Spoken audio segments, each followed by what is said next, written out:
네, 안녕하세요. 미디오빠입니다. 네, 오늘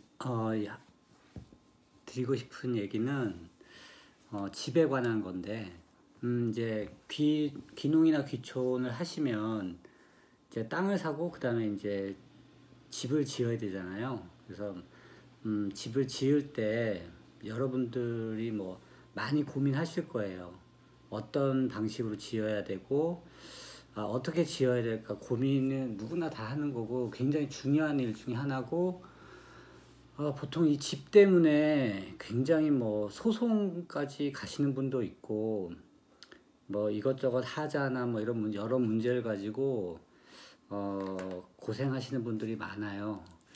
근데 이 집에 관해서 제가 여러분들에게 그래도 조금 장단점을 얘기해 드릴 수 있을 것 같아요. 집 짓는 일에 대해서 크게, 그러니까 시공사에다 맡길 것이냐 직영으로 할 것이냐로 고민들을 많이 하시잖아요. 근데 저는 직영도 해보고 시공사에다 맡겨서도 저 봤거든요. 여기 그 시골에 내려와서 제가 총 3채의 집을 지었어요. 첫 번째 집은 지금 이 영상을 찍고 있는 저희 가족이 생활하는 이 집을 하나를 지었고, 두 번째, 작지만 6평짜리 농막을 하나 지었어요. 농막을 하나 지었고, 이 농막은 설계랑 이제 업체 선정 이런 거는 제가 하고, 이제 이것도 어떻게 보면 거의 맡겼다고 할 수 있죠. 세 번째, 저희가 지금 민박 사업을 하고 있는 세 번째 집을 이제 제가 직영으로 지었어요. 이렇게 세 가지를 갖다가 세 채를 지으면서 경험을 해봤는데 장단점이 있어요. 시공사에다 맡겼을 때랑 그 다음에 직영으로 했을 때 장단점이 분명히 있어요. 근데 직영으로 하는 거는 일단 쉽지 않습니다. 직영으로 하려면 집에 대해서 많이 아셔야 돼요. 본인이 집에 대해서 많이 알고 집에 대한 집을 짓는 방법에 대한 이해도가 있어야 돼요.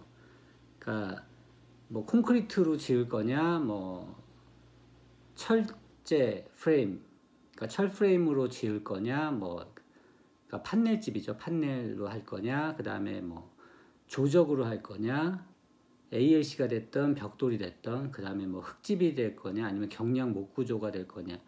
방법은 여러 가지가 있는데 그 중에 자기가 좋아하는 방식으로 집을 짓잖아요. 근데 자기가 지으려고 하는 공법에 대한 이해도랑 집을 짓는 프로세스를 알고 계셔야 돼요. 그래야 직영으로 할 수가 있어요. 근데 저는 그러면 어떻게 뭐 시공사에 맡기고 이런 거는 어차피 어떻게 보면 복불복이죠. 좋은 시공사 걸리길 바라는 수밖에 없어요. 그러니까 돈을 많이 주고 아주 포트폴리오가 훌륭한 검증된 시공사한테 조금 더 돈이 들더라도 거기다 맡기거나, 물론 그래도 문제가 생길 수도 있어요. 그 문제점은 나중에 따로 또 말씀드리겠지만,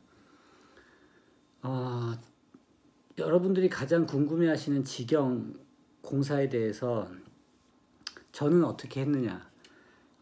저는 2년 반 동안 저는 먼저 경량 목구조로 지었어요. 이 세 채를 다 경량 목구조로 지었고, 세 번째 집을 직영으로 지을 때 저는 그 전에 2년 반 동안 이 경량 목구조로 집을 짓는 회사에서 2년 반 동안 일을 했어요. 그러니까 일을 정말 밖에서 집 짓는 일에 투입돼서 완전 그 잡부부터 시작해서 이제 뭐 전반적인 집의 거의 현장 소장 같은 일을 나중에는 하면서 2년 반 동안 일을 했어요. 그래서 그때 2년 반 동안 일을 한 이유는 제가 집을 짓기 위해서 집에 대해서 알아야 되기 때문에, 그러고 시골에서 당연히 월급을 받으면서 일을 했기 때문에 소득도 됐고, 제가 집을 지어야 되니까 그 기술을 배우기 위해서, 그 다음에 집이 어떻게 지어지는지 그런 걸 알기 위해서 2년 반 동안 회사에서 일을 하면서 배웠어요.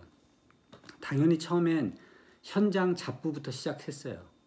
청소하고 쓰레기 줍고 목수들이 나무 잘라놓은 거 다 정리하고 뭐 다 그런 잡일부터 시작해서 나중에는 거의 그 목수들이랑 같이 일도 하고, 그 다음에 전반적인 이 집을 지을 때 관리하는 일까지 나중에 했어요. 그래서 집이 어떤 순서대로 집이 지어지는지를 제가 다 경험을 해봤기 때문에 나중에 제가 집을 지을 때 엄청 큰 도움이 됐고, 그 다음에 그 집을 지으면서, 그러니까 그 집 짓는 일을 하면서 집이라는 건 팀별로 이루어지거든요. 그러니까 뭐 바닥 기초팀이 따로 있고, 그 다음에 골조팀, 그 다음에 보통 골조팀이 골조를 올리고 단열재를 넣고, 그 다음에 이제 단열재 마감을 치고, 그 다음에 창호 달고, 거기까지 하는 골조팀이 있고, 그 다음에 이제 뭐 외장까지 외장 다 하는 팀이 있고, 뭐 다양하게 있어요. 그 다음에 뭐 설비, 전기, 뭐 도배, 바닥, 지붕 다 팀별로 다 돌아가거든요. 그래서 그 팀이 어떤 팀이 잘하는지 저는 알잖아요. 여러 업체를 써봤으니까 어떤 팀별로 와서 어떤 일을 할 때 저 팀은 일을 잘한다, 저 팀은 일을 못한다, 이걸 저는 알잖아요. 그러니까 제가 제 집을 지을 때 그 사람들을 데리고 와서 그 사람들한테 부탁을 하고, 그 다음에 그분들이랑은 안면이 있잖아요. 그렇기 때문에 더 성심성의껏 잘해줬어요. 더 꼼꼼하게. 그렇기 때문에 직영으로 하려면 저처럼 2년 반 동안 그렇게 일을 해가면서 배울 수는 없더라도 적어도 일단 경험을 해보면 제일 좋아요. 경험을 해보면 제일 좋고, 아니면 정말 믿을 만한 사람이 주변에, 근데 그것도 현실적이지 않아요. 왜냐하면 옆에 붙어서 그거를 계속 체크를 해줘야 되는데, 뭐 그러면 그게 돈 주고 써야죠, 사람을. 근데 어쨌든 집에 대해서 어쨌든 좀 아셔야 돼요. 뭐 꾸준히 공부를 하시든, 뭐 주변에 잘 아는 사람한테 꼼꼼하게 잘 물어보고, 이 각 단계별로 뭐를 체크해야 되는지도 잘 아셔야 되고, 근데 그거보다 더 중요한 건 어떤 팀이 잘하는지를 일단 알아야 돼요. 근데 그거를 그냥 알기는 굉장히 어렵거든요. 그때 팀을 섭외해서 각 공정에다가 붙여야 되는데 그러기가 쉽지가 않아요. 근데 이제 저는 팀들을 알고 있으니까 한 공정이 끝나갈 때쯤 되면 다른 팀을 또 이제 미리 미팅을 해서 언제부터 들어오시라 그래서 일을 하고, 그 다음에 같이 일을 할 수 있는 부분이 있어요. 뭐 예를 들어서 지붕 일 하고 계실 때는 뭐 내장 팀이 돌아가도 아무런 문제가 없거든요. 서로 동선이 겹치지 않기 때문에. 그렇게 해서 서로 동선이 겹치지만 않으면 같이 이제 일을 붙여서 하고, 그래야 공기를 단축시킬 수가 있으니까. 보통 여러분들 경량 목구조를 시공사에다가 맡기면 빨리 끝나면 2달 반, 뭐 3달이면 끝납니다. 근데 저도 이걸 직영으로 지었을 때 4달 만에 끝냈어요. 거의 물론 1달 정도 갭이면 좀 큰 차이긴 한데, 어쨌든 직영으로 해서 4달 만에 집을 마감까지 다 끝냈어요. 그래서 여러분들이 이 집을 지을 때, 저는 누가 직영으로 한다 그러면 일단 권해드리진 않아요.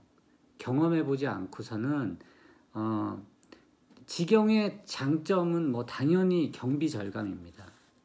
근데 경비 절감도 자기가 그 집의 공법에 대해서 알아야 경비를 절감할 수가 있어요. 그러니까 업자의 그 마진을 갖다가 제가 업자가 되는 거니까, 스스로. 그 업자한테 갈 마진을 제가 그냥 세이브하는 거, 그 정도밖에 없어요. 왜냐하면 공정은 정해져 있거든요. 공정에 대한 단가는. 근데 그거를 깎을 수는 없어요. 그걸 깎을 수는 없지만 저는 업자한테 가는 그거를 제가 가지고 그 다음에 자재를 좀 좋은 걸 쓸 수가 있죠. 제가 제 자재를 제가 주문을 하니까 당연히 좋은 자재를 제가 주문을 넣어서 좋은 자재로 시공을 하니까 제가 원하는 자재를 가지고 집을 지으니까는 집이 잘 나오죠. 그래서 그렇게 공법에 대해서 잘 알지 못하면 섣불리 그냥 쉽게 접근하시면 안 돼요. 그러면 돈이 오히려 더 들어갈 수가 있어요. 그러니까 저는 귀농이나 귀촌을 하셔서 집을 지으려고 하시는 분들이 무리하게 직영으로 하려고 하지 마시고요. 제일 좋은 건 정말 믿을 만한 시공사한테 맡기시는 게 가장 좋습니다. 그러니까 본인이 원하는 스타일의 집을 먼저 정하시고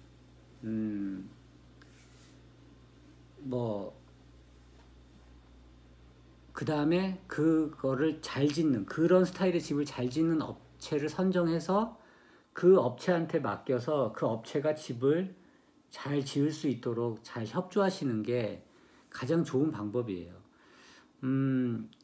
어떤 공법이 더 좋다는 제가 경험해 본 바로는 특별히 뭐 더 좋은 공법이 있다 이거는 없는 것 같아요. 그냥 자기 스타일이에요. 자기가 좋아하는 스타일, 자기가 마음에 드는 스타일로 집을 짓는 게 그게 가장 좋아요. 그러고 나서 업체를 선정하시는 게 순서고, 그 다음에 아무래도 단가가 비싼 업체는 뭐 이유가 있습니다.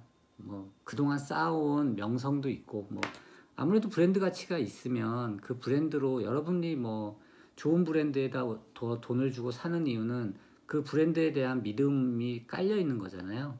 그러니까 터무니없이 비싼 단가를 부르는 업체에다 맡길 필요는 없지만 그래도 여러 업체에게 견적을 받아봤을 때 중간 정도 레벨에서 중간 정도 선에서 고르시는 게 가장 합리적일 수도 있어요. 그러니까 여러분들 집을 지을 때 너무 직영에 대해서 쉽게 생각하시면 안 되고, 직영으로 지으려면 여건이 되신다면 직접 집 짓는 일에 경험을 해보시라. 그러고 나서 하시는 게 진짜 직영으로 했을 때의 장점을 제대로 뽑을 수가 있어요. 그냥 내가 뭐 어떻게 알아서 하면 되겠지. 그거는 어느 한 군데에서 문제가 생기면 그 하자로 인해서 집 전체가 굉장히 큰 하자로 인해서 고생을 할 수도 있어요. 그러니까 꼼꼼하게 잘 따져보시고, 잘 알지 못하면 섣불리 이렇게 하시는 건 그게 좋은 방법은 아닙니다.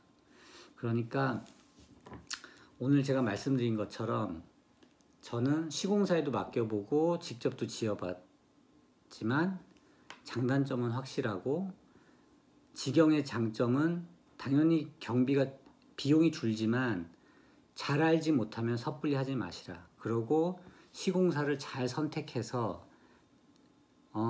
중간 정도 견적 여러 군데를 받으신 상태에서 제일 비싼 곳과 제일 싼 곳을 제외한 중간 선에서 포트폴리오를 보시고 자기가 원하는 스타일의 집을 그래도 많이 지어본 집에 그 회사에다 맡기시는 게 가장 현명한 선택일 수도 있습니다.